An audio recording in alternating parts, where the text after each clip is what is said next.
उद्देश्य। इस पाठ के अंत में आप निम्नलिखित सीखने में सक्षम हो जाएंगे। लेखांकन अनुपात का अर्थ बताने में, लेखांकन अनुपात के उद्देश्यों और सीमाओं को जानने में, लेखांकन अनुपात के प्रकारों को जानने में, ये समझने में कि विभिन्न प्रकार के अनुपातों की गणना किस प्रकार की जाती है। लेखांकन अनुपात का परिचय। तुलनात्मक विवरण, समरूप विवरण, प्रवृत्ति विश्लेषण, लेखांकन अनुपात और रोकड़ प्रवाह विवरण को संगठन के वित्तीय विवरण के विश्लेषण का सामान्य उपकरण माना जाता है। यहां हम लेखांकन अनुपात के बारे में जानेंगे, जो हमारी कंपनी की ऋण शोधन क्षमता, कार्यकुशलता और लाभप्रदता के बारे में जानने में मदद करता है। लेखांकन अनुपात का अर्थ। अनुपात एक गणितीय संख्या है जो दो या अधिक संख्याओं के संबंधों की गणना करने में मदद करता है। अनुपात को प्रतिशत, भिन्न, अनुपात और आवर्त में व्यक्त किया जा सकता है। लेखों में जब हम वित्तीय विवरण से ली गई दो लेखांकन संख्याओं का उल्लेख करते हुए किसी संख्या की गणना करते हैं, तो उसे लेखांकन अनुपात कहा जाता है।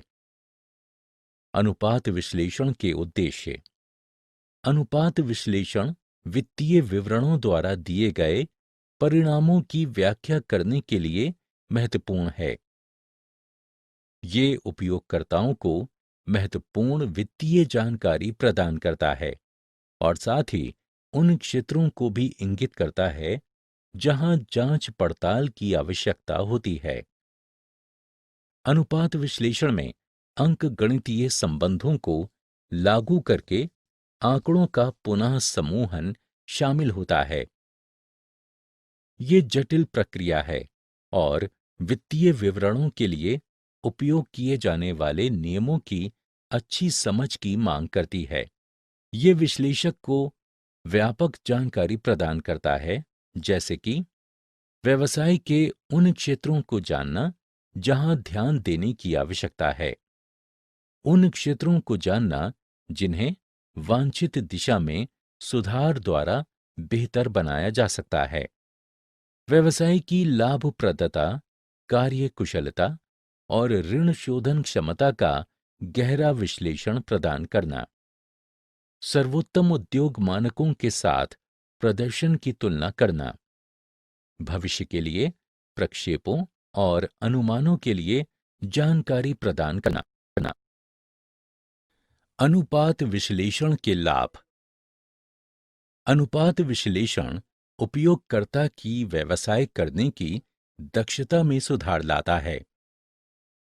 जब किसी गुण धर्म का विश्लेषण किया जाता है, तो अनुपात हमें विभिन्न समस्या क्षेत्रों और व्यवसाय के सुदृढ़ बिंदुओं को समझने में सहायता करते हैं। समस्या क्षेत्र भविष्य में स्थिति बेहतर बनाने और ऐसी चीजों का ख्याल रखने में प्रबंधन की सहायता करते हैं। अनुपात विश्लेषण के कई फायदे हैं। निर्णयों की प्रभावकारिता समझने में सहायता करता है। अनुपात विश्लेषण बताता है कि क्या संगठन ने सही तरह का वित्तीय, प्रचालन और निवेश निर्णय लिया है और उन्हें सुधारने में सहायता करता है।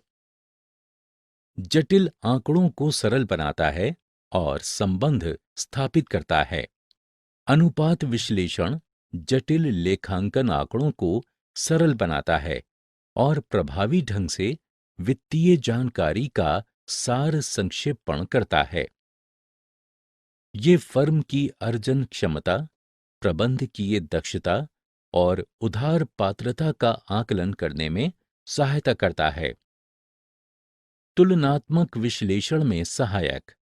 अनुपात की गणना एक वर्ष के लिए नहीं की जाती है, बल्कि वो साल दर साल रुझानों का पता लगाने में सहायता करते हैं। ये रुझान भविष्य में व्यवसाय के बारे में अनुमान लगाने में सहायता करते हैं। समस्या की पहचान। अनुपात विश्लेषण समस्या क्षेत्रों के साथ साथ व्यवसाय के सुदृढ़ बिंदुओं को खोजने में सहायता करता है, ताकि समस्या क्षेत्रों में सुधार किया जा सके और बेहतर क्षेत्रों को और अधिक चमकाया जा सके। SWOT विश्लेषण संभव बनाता है। अनुपात व्यवसाय में होने वाले बदलावों के बारे में बताता है, ताकि प्रबंधन व्यवसाय के खतरों और अवसरों को पता लगाने के लिए अपने व्यवसाय की ताकत और कमजोरियों का विश्लेषण कर सके। विभिन्न तुलनाएं। अनुपात विश्लेषण व्यापार के लिए मानक तय करने और बाद में व्यवसाय के प्रदर्शन का आकलन करने में सहायता करता है, चाहे ये बेहतर हो या नहीं। व्यवसाय की ऋण शोधन क्षमता लाभप्रदता का संगठनात्मक लक्ष्यों के भीतर समय बीतने के साथ अन्य संगठनों के साथ और संगठन के लिए स्थापित मानकों के साथ तुलना की जाती है। अनुपात विश्लेषण की सीमाएं। वित्तीय विवरणों से उत्पन्न होने वाले अनुपात विश्लेषण की सीमाएं। चूंकि अनुपात की वित्तीय विवरणों से गणना की जाती है, इसलिए वित्तीय विवरण में कोई भी कमजोरी व्युत्पन्न विश्लेषण में भी पहुंच जाती है। अनुपात विश्लेषण की कुछ सीमाएं इस प्रकार हैं। लेखांकन आंकड़ों की सीमाएं। लेखांकन आंकड़े एक साथ संयोजित अभिलिखित तथ्यों, लेखांकन परंपराओं और व्यक्तिगत निर्णयों के सम्मिश्रण को प्रतिबिंबित करते हैं। उदाहरण के लिए, व्यवसाय का लाभ एकदम सटीक और अंतिम आंकड़ा नहीं होता है। ये लेखांकन नीतियों को लागू करने के बाद केवल लेखाकार की सिर्फ राय होती है। इसलिए वित्तीय विवरण उद्यमों की स्थिति की सही तस्वीर प्रकट नहीं कर सकते हैं और इसलिए अनुपात भी वास्तविक तस्वीर नहीं देंगे। मूल्य स्तर में होने वाले परिवर्तनों की उपेक्षा करता है। वित्तीय लेखांकन स्थिर मुद्रा मापन सिद्धांत लागू करता है। ये मानता है कि मूल्य स्तर में होने वाला परिवर्तन या तो न्यूनतम होता है या कोई मायने नहीं रखता है। लेकिन सच्चाई ये है कि हम स्फीतिकारी अर्थव्यवस्था में रह रहे हैं, जहां मुद्रा का मूल्य लगातार गिर रहा है। मूल्य स्तर में होने वाला परिवर्तन अलग अलग लेखांकन वर्षों के वित्तीय विवरण का विश्लेषण महत्वहीन बना देता है, क्योंकि लेखांकन अभिलेख मुद्रा के मूल्य में होने वाले परिवर्तनों का ध्यान नहीं रखते हैं। गुणात्मक या गैर मौद्रिक पहलुओं की उपेक्षा करता है। लेखांकन केवल व्यवसाय के मौद्रिक पहलुओं को शामिल करता है। इसलिए अनुपात पूरी तरह गैर मौद्रिक कारकों की उपेक्षा करते हुए केवल मौद्रिक पहलुओं को प्रतिबिंबित करते हैं। लेखांकन व्यवहार में भिन्नताएं। हम स्टॉक के मूल्यांकन, मूल्यह्रास की गणना आदि के लिए अलग-अलग लेखांकन नीतियों का पालन करते हैं। ये भिन्नताएं अतः विभागीय विश्लेषण पर बड़ा प्रश्न चिन्ह लगाती हैं। चूंकि विभिन्न व्यावसायिक उद्यमों में लेखांकन व्यवहारों में भिन्नताएं होती हैं, इसलिए उनके वित्तीय विवरणों की वैध तुलना संभव नहीं है। पूर्वानुमान। ऐतिहासिक विश्लेषण के आधार पर भविष्य के रुझानों का पूर्वानुमान लगाना संभव नहीं है। उचित पूर्वानुमान के लिए गैर वित्तीय कारकों पर भी विचार करने की आवश्यकता होती है। अनुपात की सीमाएं। अब चलिए अनुपात की कुछ सीमाएं जानते हैं। अनुपात की कई सीमाएं हैं। साधन ना कि साध्य। अनुपात साध्य तक पहुंचने का साधन है, ना कि अपने आप में साध्य। समस्याओं का समाधान करने की क्षमता की कमी। अनुपात संकेतात्मक हैं और समस्याओं का समाधान नहीं प्रदान करते हैं। मानकीकृत परिभाषाओं की कमी। अनुपात विश्लेषण में उपयोग की गई अवधारणाओं की मानकीकृत परिभाषाओं की कमी है। उदाहरण के लिए, तरल देयताओं की कोई मानक परिभाषा नहीं है। सार्वभौमिक रूप से स्वीकार्य मानक स्तर की कमी। ऐसा कोई सार्वभौमिक मानक नहीं है जो आदर्श अनुपात का स्तर बताता है। सार्वभौमिक रूप से स्वीकार्य और भारत में उद्योग औसत भी उपलब्ध नहीं है। असंबद्ध आंकड़ों पर आधारित अनुपात। असंबद्ध आंकड़ों पर परिकलित अनुपात अर्थहीन प्रयास होता है। अनुपात के प्रकार। अनुपात को पारंपरिक वर्गीकरण और आधुनिक वर्गीकरण के रूप में वर्गीकृत किया जा सकता है। पारंपरिक वर्गीकरण के आधार पर अनुपात को वर्गीकृत किया जा सकता है। लाभ और हानि विवरण अनुपात। जब हम लाभ और हानि विवरण से दो चरों का अनुपात लेते हैं, तो इसे लाभ और हानि विवरण अनुपात के रूप में जाना जाता है। उदाहरण के लिए, प्रचालन से आगम से सकल लाभ का अनुपात सकल लाभ अनुपात के रूप में जाना जाता है। बैलेंस शीट अनुपात।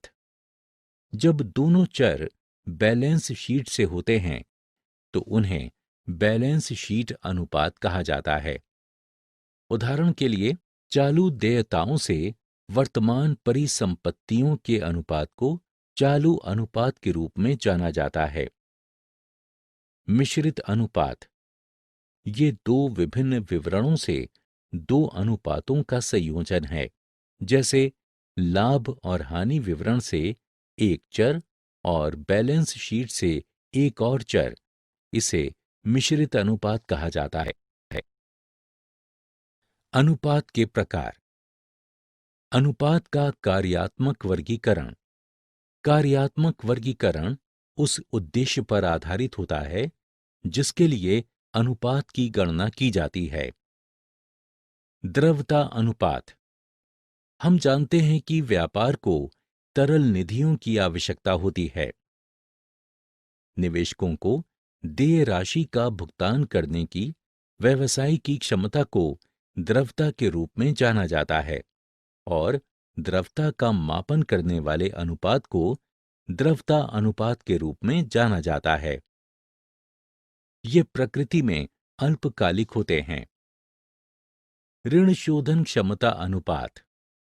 बाहरी पणधारियों के प्रति अपने संविदात्मक दायित्वों को पूरा करने की व्यवसाय की क्षमता को ऋण शोधन क्षमता के रूप में जाना जाता है और ऋण शोधन क्षमता की स्थिति का मापन करने के लिए परिकलित अनुपात को ऋण शोधन क्षमता अनुपात कहा जाता है।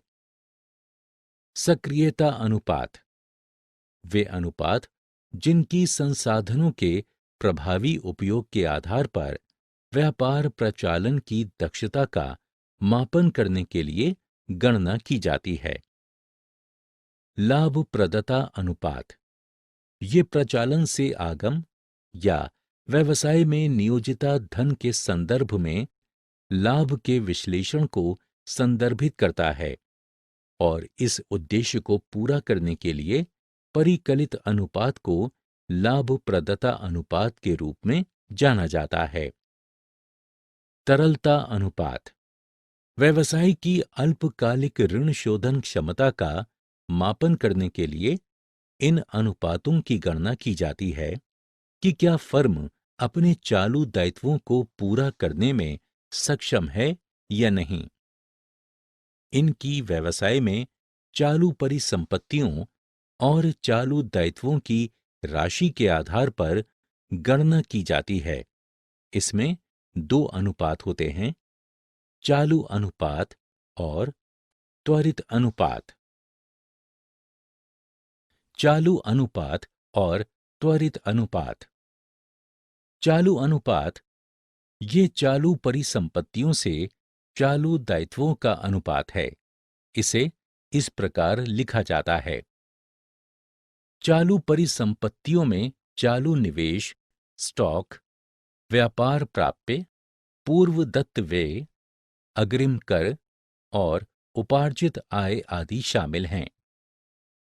चालू दायित्वों में अल्पकालिक उधारियां, लेनदार और देय विपत्र, अन्य चालू दायित्व और अल्पकालिक प्रावधान शामिल हैं। चालू अनुपात का महत्व। चालू अनुपात औचित्यपूर्ण होना चाहिए। इसे ना तो बहुत उच्च या बहुत निम्न होना चाहिए। बहुत उच्च चालू अनुपात का तात्पर्य चालू परिसंपत्तियों में भारी निवेश होता है और ये संसाधनों का अल्प उपयोग या अनुचित उपयोग दर्शाता है। निम्न अनुपात व्यवसाय को खतरे में डालता है और इसे ऐसी स्थिति का सामना करने के जोखिम में डालता है जहां वो समय पर अपने अल्पकालिक ऋण का भुगतान नहीं कर पाएगा। त्वरित अनुपात ये त्वरित दायित्वों से चालू दायित्वों का अनुपात है। जिन परिसंपत्तियों को जल्दी से नकदी में परिवर्तित किया जा सकता है, उन्हें त्वरित परिसंपत्ति कहा जाता है। त्वरित परिसंपत्तियों की गणना करते समय हम पूर्व दत्त व्यय, अंत में माल सूची आदि को अपवर्जित कर देते हैं। इसकी गणना व्यवसाय की तरलता स्थिति की जांच करने के लिए की जाती है और इसलिए इसे एसिड टेस्ट अनुपात भी कहा जाता है। त्वरित अनुपात का महत्व। ये अनुपात किसी भी त्रुटि के बिना अपने अल्पकालिक दायित्वों को पूरा करने की व्यवसाय की क्षमता का मापन करने का साधन प्रदान करता है। ऋण शोधन क्षमता अनुपात। जो व्यक्ति व्यवसाय को धन उधार देता है, वो समय पर अपने ब्याज के भुगतान और ऋण अवधि के अंत में मूलधन की राशि चुकाने की अपेक्षा करता है। ऋण शोधन क्षमता अनुपात की गणना लंबी अवधि में अपना ऋण चुकाने की व्यवसाय की क्षमता पता लगाने के लिए की जाती है। व्यवसाय की ऋण शोधन क्षमता पता लगाने के लिए निम्नलिखित ऋण शोधन क्षमता अनुपात की गणना की जाती है। ऋण शोधन क्षमता अनुपात के प्रकार। ऋण शोधन क्षमता अनुपात को निम्नलिखित श्रेणियों में विभाजित किया जा सकता है। ऋण समता अनुपात। ये अनुपात दीर्घकालिक ऋण और समता के बीच संबंधों का मापन करता है। सुरक्षा के लिए कम ऋण और अधिक समता वाली पूंजी संरचना अनुकूल माना जाता है, क्योंकि ये दिवालिया होने की संभावनाओं को कम करता है। इसकी गणना इस प्रकार की जाती है: अंशधारक निधियों पर दीर्घकालिक ऋण। ऋण समता अनुपात का महत्व। ये अनुपात किसी उद्यम की ऋणग्रस्तता का मापन करता है और दीर्घकालिक ऋणदाता को ऋण की सुरक्षा की सीमा के संबंध में बताता है। जैसा कि पहले चर्चा की गई थी, कम ऋण समता अनुपात अधिक सुरक्षा दर्शाता है। वहीं दूसरी ओर उच्च अनुपात को जोखिम भरा माना जाता है। हालांकि स्वामियों के परिप्रेक्ष्य से ऋण का अधिक उपयोग उनके लिए अधिक प्रतिफल सुनिश्चित करता है यदि नियोजित पूंजी पर अर्जन की दर देय ब्याज की दर से अधिक है। ऋण पर नियोजित पूंजी अनुपात। पूंजी नियोजित अनुपात में ऋण दीर्घकालिक ऋण के अनुपात को बाहरी और आंतरिक निधि के अनुपात में संदर्भित करता है। निम्नानुसार गणना की जाती है दीर्घकालिक ऋण पूंजी नियोजित। ऋण पर नियोजित पूंजी अनुपात का महत्व। ऋण समता अनुपात नियोजित पूंजी में दीर्घकालिक ऋण का अनुपात दिखाता है। निम्न अनुपात का मतलब है कि उधारदाता सुरक्षित हैं और उच्च अनुपात समता पर व्यापार करने में प्रबंधन की सहायता करता है।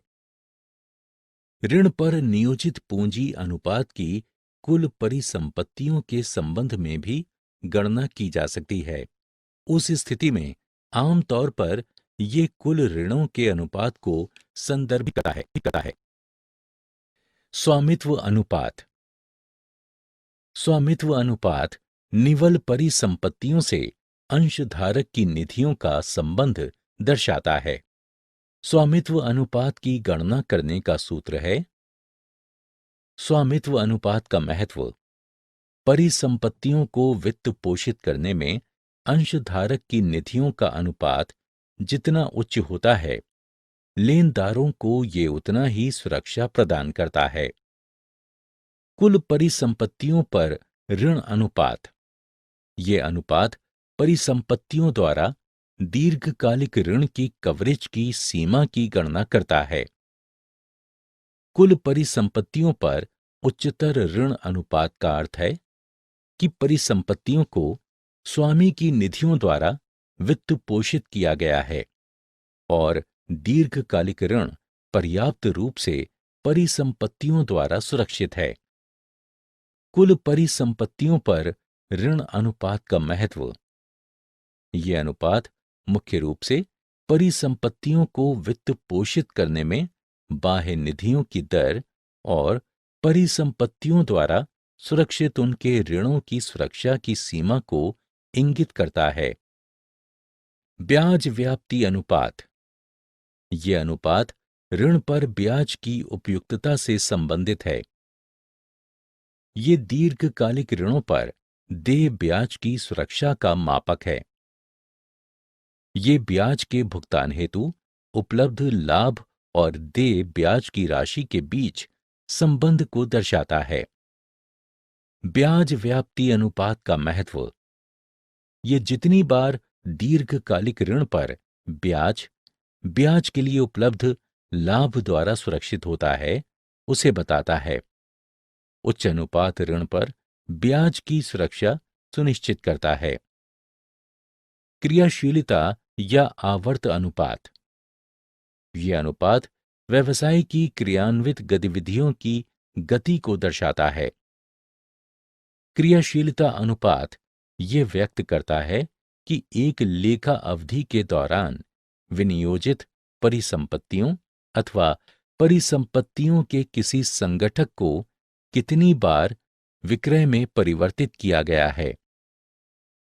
उच्च आवर्त अनुपात का मतलब परिसंपत्तियों का बेहतर उपयोग है और ये सुधरी हुई दक्षता और लाभप्रदता को दर्शाता है और इस प्रकार दक्षता अनुपात के रूप में जाना जाता है। क्रियाशीलता अनुपात के प्रकार। महत्वपूर्ण क्रियाशीलता अनुपात निम्नानुसार हैं। रहतिया आवर्त अनुपात। ये अनुपात जितनी बार लेखांकन अवधि के दौरान रहतिया प्रचालन से आगम में परिवर्तित होता है, उसकी गणना करता है। ये प्रचालन से आगम की लागत और औसत रहतिया के बीच संबंध को बताता है। रहतिया आवर्त अनुपात का महत्व।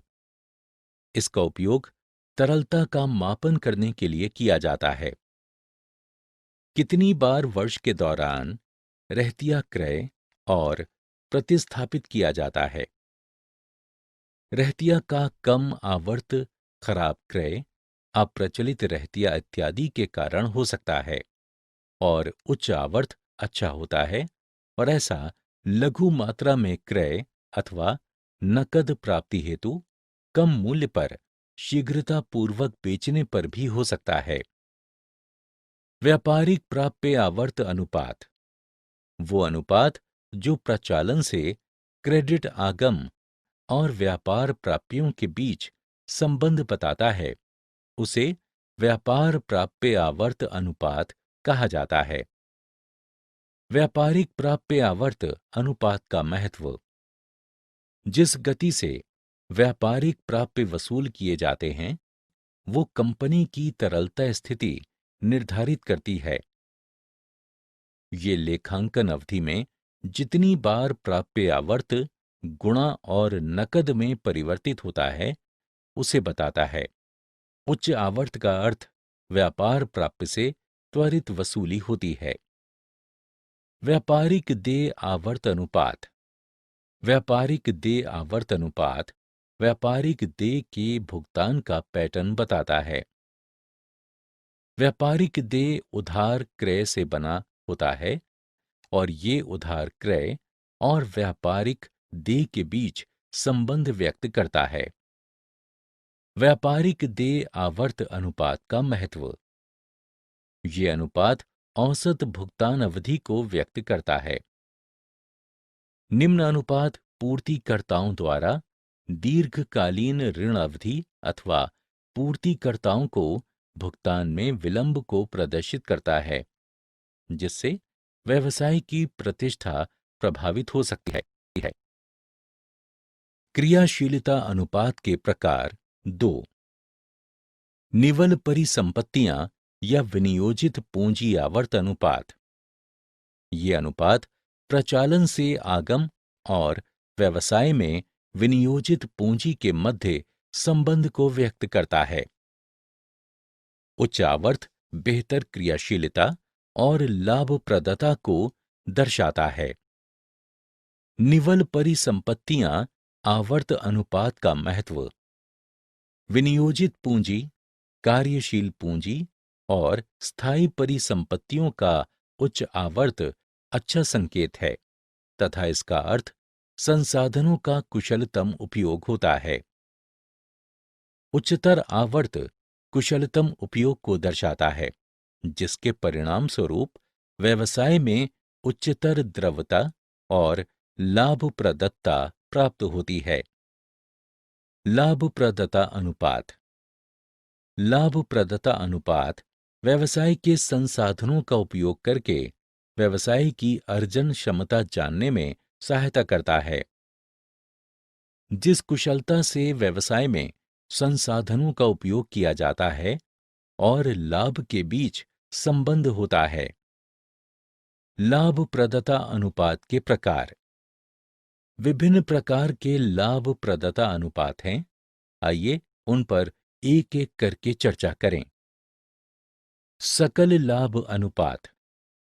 सकल लाभ अनुपात प्रचालन और आगम का प्रतिशत है, जिसे सकल सुरक्षा सीमा भी कहा जाता है।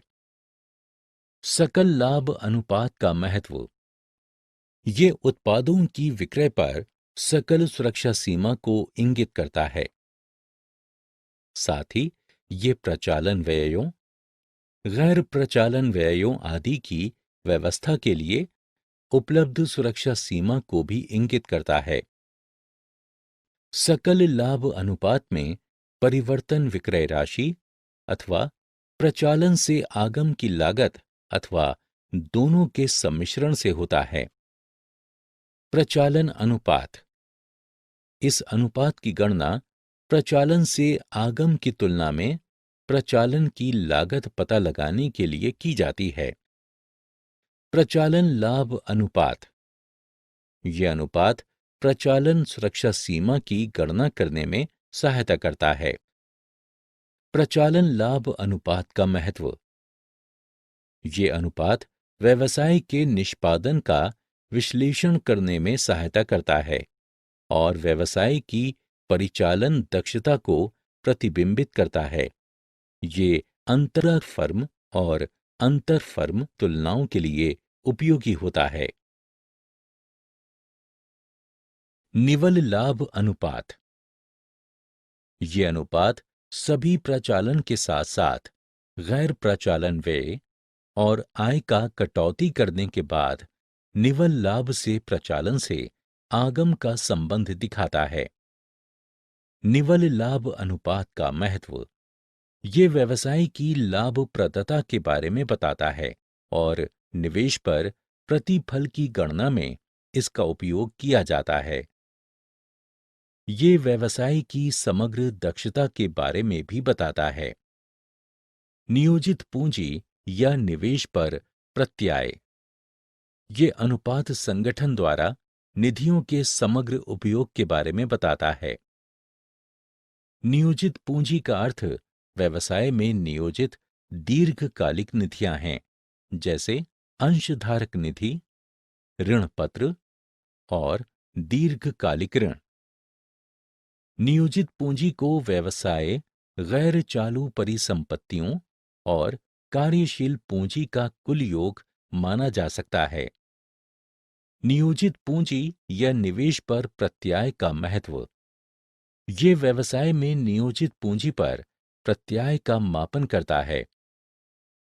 ये अंशधारकों, ऋण पत्र धारकों और दीर्घकालिक ऋणों द्वारा निवेश की गई निधियों के उपयोग में व्यवसाय की दक्षता के बारे में बताता है। ये अंतर फर्म तुलना में भी सहायता करता है।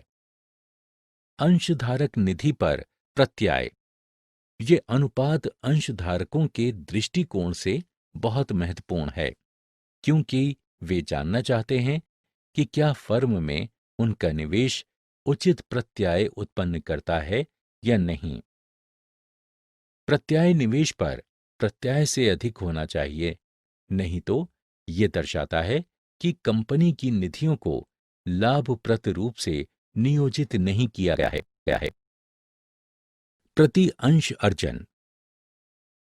प्रति अंश अर्जन समता अंशधारकों के लिए उपलब्ध लाभ की राशि को संदर्भित करता है।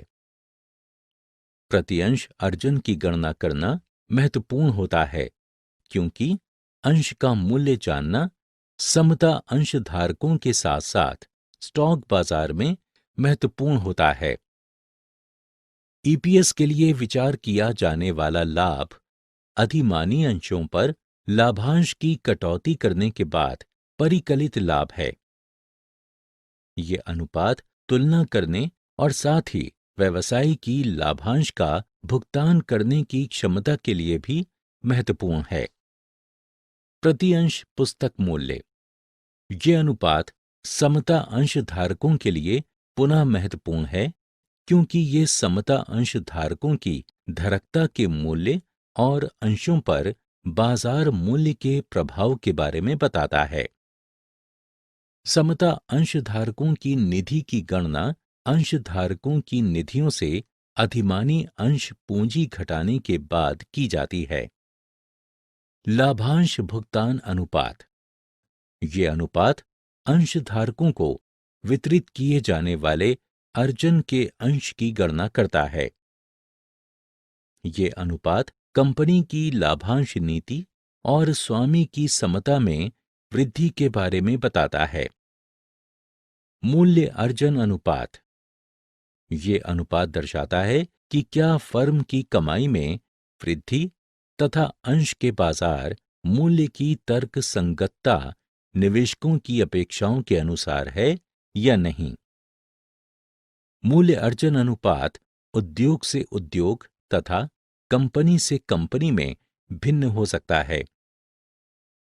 एक ही उद्योग में निवेशकों के भावी अवबोधन पर निर्भर करता है। सारांश। हमने जो कुछ सीखा है उसे संक्षेप में दोहराएं। अनुपात एक गणितीय संख्या है जो दो या अधिक संख्याओं के संबंध की गणना करने में सहायता करता है।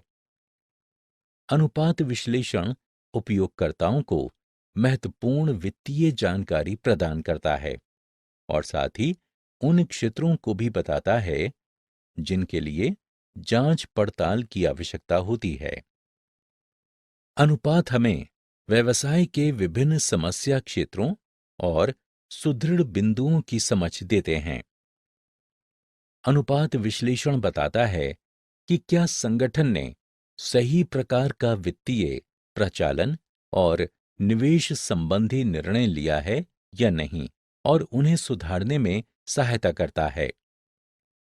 अनुपात विश्लेषण जटिल लेखांकन आंकड़ों को सरल बनाता है और वित्तीय जानकारी का प्रभावी ढंग से सार संक्षेपण करता है। लेखांकन डेटा अभिलेखित तथ्य, लेखांकन परंपराओं और व्यक्तिगत निर्णयों का एक साथ सम्मिश्रण प्रतिबिंबित करता है। निवेशकों को देय राशि का भुगतान करने की व्यवसाय की क्षमता को द्रव्यता के रूप में जाना जाता है और द्रव्यता का मापन करने वाले अनुपात को द्रव्यता अनुपात के रूप में जाना जाता है। बाहरी अंशधारकों के प्रति अपने संविदात्मक दायित्वों को पूरा करने की व्यवसाय की क्षमता को ऋण शोधन क्षमता के रूप में जाना जाता है और ऋण शोधन क्षमता की स्थिति का मापन करने के लिए परिकलित अनुपात को ऋण शोधन क्षमता अनुपात कहा जाता है। संसाधनों के प्रभावी उपयोग के आधार पर व्यवसाय की प्रचालन दक्षता का मापन करने के लिए परिकलित अनुपात को सक्षमता अनुपात कहा जाता है। ऋण शोधन क्षमता अनुपात की गणना व्यवसाय की अल्पकालिक ऋण शोधन क्षमता का मापन करने के लिए की जाती है कि क्या फर्म अपने चालू दायित्वों को पूरा करने में सक्षम है या नहीं। जिन परिसंपत्तियों को त्वरित रूप से नकदी में परिवर्तित किया जा सकता है, उन्हें त्वरित परिसंपत्तियां कहा जाता है। ऋण शोधन क्षमता अनुपात की गणना लंबी अवधि में अपना ऋण चुकाने की व्यवसाय की क्षमता जानने के लिए की जाती है। स्वामित्व अनुपात निवल परिसंपत्तियों से अंशधारक की निधियों का संबंध दर्शाता है। वो अनुपात जो प्रचालन से क्रेडिट आगम और व्यापार प्राप्तियों के बीच संबंध बताता है, उसे व्यापारिक प्राप्य आवर्त अनुपात कहा जाता है। व्यापारिक प्राप्य आवर्त अनुपात व्यापारिक प्राप्य के भुगतान का पैटर्न बताता है। लाभप्रदता अनुपात व्यवसाय के संसाधनों का उपयोग करके व्यवसाय की अर्जन क्षमता जानने में सहायता करता है। सकल लाभ अनुपात प्रचालन और आगम का प्रतिशत है, जिसे सकल सुरक्षा सीमा भी कहा जाता है।